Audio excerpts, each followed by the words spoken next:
The church creaked like it knew what was coming. It was March 23rd, 1775, Richmond, Virginia. The wooden pews of St. John's Church were lined with sweaty aristocrats and anxious colonials. The scent of wax, wood, and worry clung to the air. Their powdered wigs didn't hide their fear. They were not gathered for worship. They were gathered for war. Or rather, they were hoping to avoid it. Every man's eyes darted around the room, searching for an answer. Their hands clenched. Some prayed. But most were panicked. The British had flexed, and the colonies had flinched, like a scared high school nerd. The question wasn't if conflict was coming. The question was whether anyone in that church had the guts to say the words out loud. Then Patrick Henry stood. No violin, no spotlight, no verified account. Just a man, made more dangerous by the fact that he actually believed every word he was about to say. He wasn't a rich man. He had no title to protect. He wasn't a politician. He had no popularity to preserve. He was a failed farmer and a fierce lawyer, with a fire in his belly and freedom in his bones.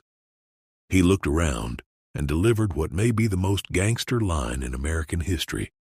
I know not what course others may take, but as for me, give me liberty or give me death. It wasn't a suggestion. It wasn't a slogan. It was a sermon with teeth. That sentence cracked like lightning in a room full of men waiting for someone else to speak first. It was the kind of line that does not require interpretation. It demanded action. See, back then, rebellion meant something. It wasn't tweeting from your couch about the government. It wasn't putting a flag in your bio. It was standing in a room full of frightened men, calling out cowardice and offering your own neck as collateral. That's what Henry did. He didn't pitch peace. He provoked courage. He knew the British were not going to send apology letters. He knew petitions were being shredded before the ink dried. He knew freedom was not going to arrive in a gift basket. It had to be taken, not with entitlement, but with endurance.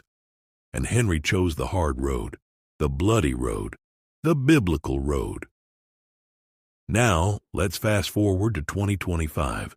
We live in a culture where people think they're brave because they shared a controversial political meme. Meanwhile, our ancestors survived bayonets and smallpox. We whine when the Wi-Fi lags during Netflix. Patrick Henry pledged his life for liberty. We hesitate to post a Bible verse because it might hurt someone's feelings. Henry was a Protestant Christian, but not the passive kind, not the be nice and don't offend anyone kind. He believed that Jesus saves, the government lies, and weak men make dangerous times. His faith was not filtered. It was fierce. He didn't whisper it. He wielded it.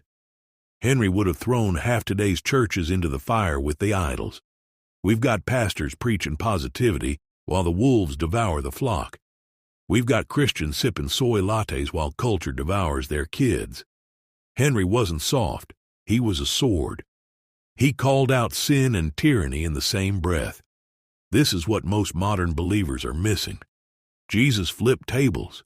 He didn't run, hide, or stay quiet. He took a whip and wrecked the place.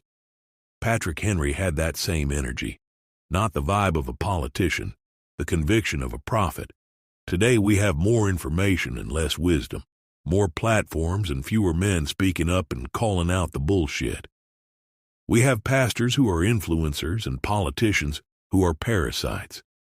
Patrick Henry wasn't trying to trend. He was trying to wake the dead. He was trying to warn the weak. And he was trying to win a war not for land, but for legacy and survival. If you want to raise sons with courage, you better start acting like a man who believes the Bible is true.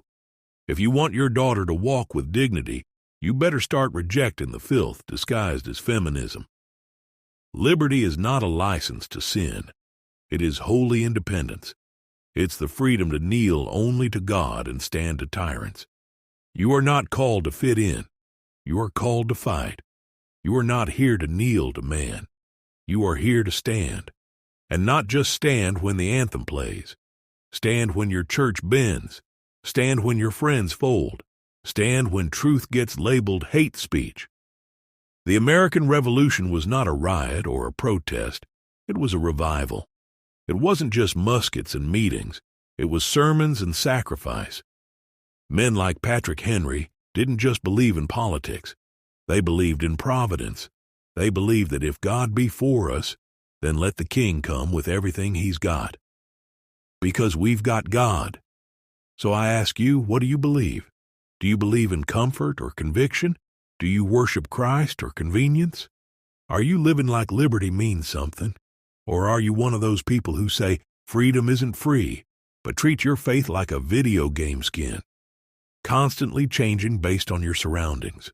And I end this with a plea to you all to always remember, Jesus didn't tap out, and neither will we. Now it is your turn to speak, to stand, and if necessary to sacrifice. Because liberty never belonged to the silent.